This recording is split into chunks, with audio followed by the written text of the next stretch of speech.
او حقوق معنوی در مکتب تاجیکستان کار کردن ندارد. او همین درک نکرد که عینی کسی که این ملت را ساخت اگر یگان کمبود هم داشته باشه او در پیش خدمتاش هیچ است. گفتن در نزد وزیر، در نزد قانون، در نزد سود هم باشه من جواب میتیم که همین را من از مکتب جواب میتیم، چون که نخود در کودک بیاید گفت که عینی همین خبده است. حال که معلومات افسانه از روایت از ما چی میدونیم، لیکن شخصیت اینو را دیگه این خیل کردن ممکن نیست. اینا رمزهای این ملت، ستونهای این ملت، اینا کسایی که ملت ساختن. حتی همین استاد غفوروف یک قصه بسیار جالب است که وقتی غفوروف تاجیکان می نویسند، بسیار آدمی بزرگ شناخته هم ملی هم فرهنگی، در خانه جلال اکرامی یک بزم می شود. بزم می شود که هم ترسون زاده شرکت داشته، هم غفوروف، هم استاد جلال اکرامی، هم براگینسکی. بعد که همه تبریک میکن، بعد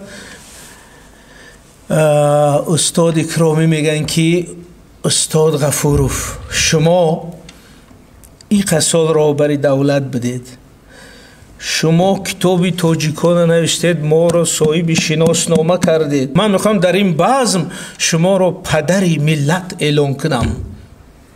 آخه بعد غفوروف قد گفته بیست، یک لحظه بیست، پدری ملت من نیست استاد، پدری ملت استاد عینی، او ساختی ملت، او احیا کرد که ما و شما ولی گب زدیم به تاجیکی، ما و شما تاجیک میگیم او پدر دارد ملت، من فرزند خورترین این ملت کی خدمت میکنم.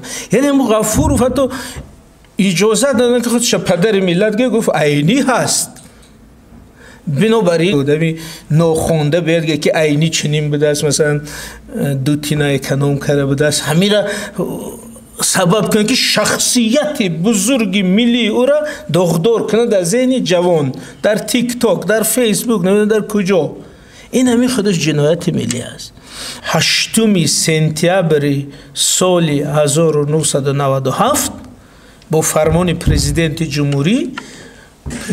جمهوری تاجیکستان با استاد باباجان غفوروف عنوان قهرمان تاجیکستان داده شد. خب قهرمان تاجیکستان یعنی چی؟ این مفهوم ده کمتر گفتم. ما دو نوع قهرمان داریم، قهرمان خلق تاجیک و قهرمان تاجیکستان. قهرمان خلق تاجیک نسبت کسانی گفته میشه که در تاریخ مبارزه های ملت ما یکان نقش دارد، سهم دارد، جسارت ظاهر کرده است، قهرمانی کرده است. مثلا میگیم قهرمان خلق تاجیک تیمور ملیک، کتاب استاد عینی است مایدک، قهرمان خلق تاجیک تیمور ملیک، قهرمان خلق تاجیک مقنع، شیرک و قهرمان از من نزدیک واسع. قهرمان خلق تاجیک واسع یعنی واسع یک تاجیکی که از امی بلجوان، از خاولینگ، از دره مختار که از در نویه خاولینگ داخل میشه، و وقت بیکیگری بلجوان از اموجه برخواست است بزید اشغالی این سرزمین از سوی حکومت منغیتی ها و شورش کرده است، قهرمانی شده است، کشته شده است. حتی متاسفانه معلوم نیست که همین قبر واسع در کجاست. شما میدونستید که من نیست، معلوم نیست کجا است قبرش. یعنی وقتی مردش میتیند از بخارا، از شهر سبز، وقتی آوردن کجای گور کردن دیگه تا خاولینگ نرسیده است. در این گرمی و در شرایط بعضی میگن که در این ادیروی حصار در بابوتاخ کجای گور کردن. یعنی قبری واسع مشخص نیست. این قهرمانی خلق تاجیک نامش یا که تیمور ملیک، ولی قهرمانی تاجیکستان این عنوان رسمی دولتی است. قهرمان خلق تاجیک را تاریخ اعتراف کرده است، خلق اعتراف کرده است، اما قهرمان تاجیکستان را ملت و دولت همچون سپاس برای خدمت ها میدهد و قهرمان تاجیکستان به کسایی داده میشد که برای دولت تاجیکستان، برای بقا، برای تأسیس، بقا، حفظ و نجات جمهوری تاجیکستان خدمت کرده باشند. اینو میگیم قهرمان تاجیکستان. انا اون چیزی که من گفتنی بودم این است که این قهرمان ها از حالت یک شخص بالاتر برآمده یک حالتی دخل ناپذیر را میگیرند در ذهن جامعه و اگر نمیگیرن ما و شما باید همین خیلی بکنیم. زیرا ما برای چی اینا رو قهرمان ها میگیم؟ چون که اینا دو نقش دارن. اول اینکه خدمت کردن برای بقای این ملت، اینا خدمت غفور و یک گوشش گفتیم. حالا اگر هم خیلی شود درباره استاد عینی یک جلسه کنیم، درباره ترسون زاده یک جلسه کنیم. اینا باید ذهنی همه ما بسیار روشن باشد که چی است. بنابراین غفور فکرمتر گفتیم انا چرا این قهرمان‌ها مهمه؟ اولش که خدمتی که اونا در تاریخ خلق کردند، اینی که ما اینجا آرام نشستیم، روشن، با ثبات، امنیت، صاحب دولت، این خدمت همین عینی و غفور و شیرین شاه و تیمور و نصرت الله مقسوم و ترسون زاده و نجات دوباره این دولت، این صلح و وحدت، خدمت محترم امام علی رحمان. این قهرمان‌ها رولشون نکردن. ولی انا کن در تاریخ، در علم سیاست همین خیلی است که این قهرمان‌ها رو ما در دولت سازی، در ملت سازی، در تربیه نسل نورس استفاده میکنیم. اینا همچون مواد تربیوی، مواد ملت سازی، اینا همچون رمز ملت. انا از همین خاطر اینا رو باید تازه نگاه داریم، سیماشونه. ببینید در همین اسلام یک مکانیزم است. همین چند حدیث هست که با روایت ها هست، با حکم ها هست، با فتوا هست که همین صحابه ها را شما تحقیر نکنید. صحابه را سب صحابه نمیگن. سب صحابه خودش یک گناه نمیشد. این یک مکانیزم حفظی اونا است. درست است که صحابه ها از نظر مقام آدمای بزرگن، این یک طرفی مسئله. ولی اون حکم درباره سب صحابه ای برای این است که هر نوع خلف اونا را دندان نزند، چون که اونا برای تربیه ما مهمند. ما در مثال کارنمایی هر یک اونا خودمون میسازیم، پاک میکنیم، ایمانمون قوی میکنیم. مثلا اگر ما بگیم که ابوبکر چه بوده است، عمر چه بوده است، اینا نمونه اینش برای عدالت نمونه ما میشه، اینش برای جسارت نمونه ما میشه، اینش برای تقوا نمونه ما میشه. ولی اونا هم آدمن، ممکن در حیاتی کدامش چی کم بوده باشه، ولی اونا رو باید اطرافش تازه نگاه داد در فضای جمعیتی تا که اون نقش تربیویش اجرا کند.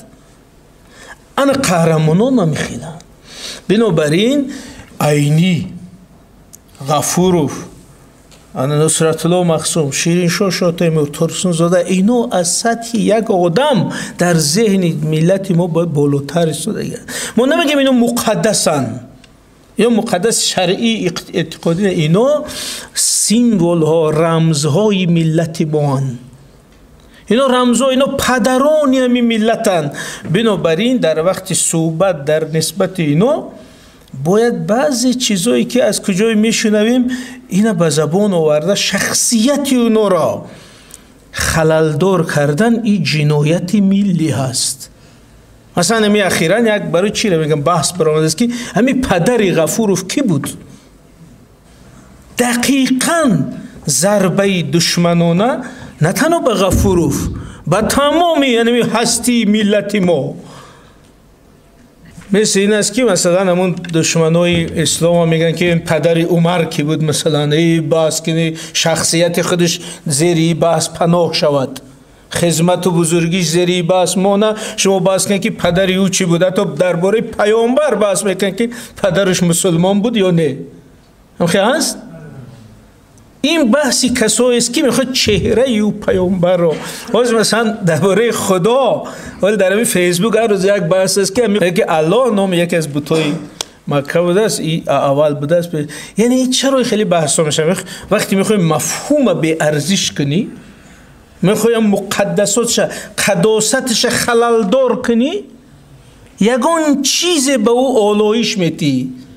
بنابراین این بحثای سوزنده، یا یه مثال دیگه میگم که یک روز دختری ما از مکتب اومد استاد، میگه که معلمه در صنف 7 کو معلمه اومده است، گفته است که استاد اینی همی خسیس، همی قدر آدمی خسیس بدن که تصور کنید که در صنف در مکتب با کودک تاجیک معلمه اومده است همین نقل کرده است، حال که وظیفه او خدمت عینی را فهماندن است، نقش عینی در تأسیس دولت ملت فهماندن است. ما دیرکتر زنگ زد گفتم که می پگا عریضه شگیر جواب تیم معلمه، او حقوق معنوی در مکتب تاجیکستان کار کردن ندارد، او همی درک نکرد که عینی کسی که این ملت را ساخت اگر یگان کمبود هم داشته باشه او در پیش خدمتاش هیچ است. گفتم در نزد وزیر، در نزد قانون، در نزد سود هم باشه من جواب میتیم که همین من از مکتب جواب میتیم، چون که نخود در کودک بیاید گفت که عینی همه خبده است، حال که معلومات افسانه از روایت از ما چی میدونیم، لیکن شخصیت اینو را دیگه این خیل کردن ممکن نیست. اینا رمزهای این ملت، ستونهای این ملت، اینا کسایی که ملت ساختن. حتی همین استاد غفوروف یک قصه بسیار جالب است که وقتی غفوروف تاجیکان می نویسند، بسیار آدمی بزرگ شناخته هم ملی هم فرهنگی، در خانه جلال اکرامی یک بزم می شود. بزم می شود که هم ترسون زاده شرکت داشته، هم غفوروف، هم استاد جلال اکرامی، هم براگینسکی. بعد که همه تبریک میکن، بعد استاد اکرامی میگن که استاد غفوروف شما این قصال را برای دولت بدید، شما کتابی تاجیکان نوشتید، ما را صاحب شناسنامه کردید، من میخوام در این بزم شما را پدری ملت اعلان کنم.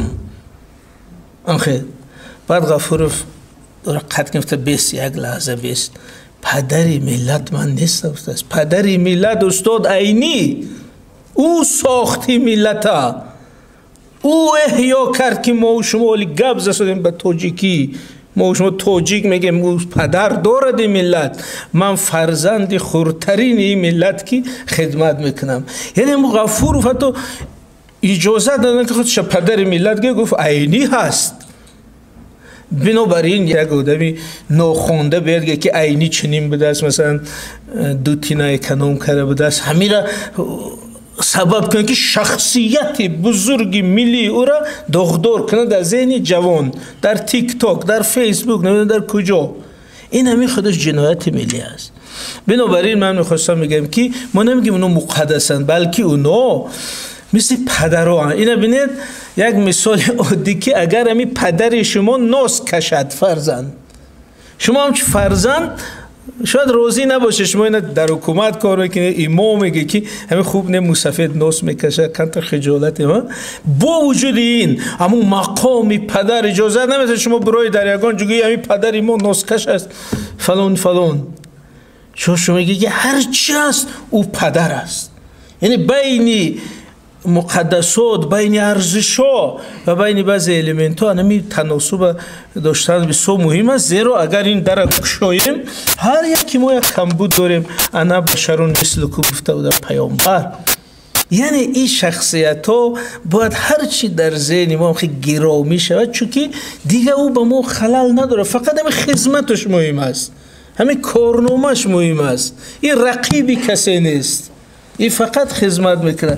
همین من خواستم که اگر به همین روحیه به نگاه کنیم و یک وصیت آخرینی غفوروف هم در فیسبوک ماندم، دیدید شما؟ اگر ندیده باشه برای علما با همین تمام کنیم. وصیت غفوروف چه خیلی بود؟ ببینید تمامی کوشش دانه کنید که قبر من باید در تاجیکستان باشد. چرا این میگه؟ چون که او شخصیت بزرگ شوروی، عضو کمیته مرکزی رهبر جمهوری بود.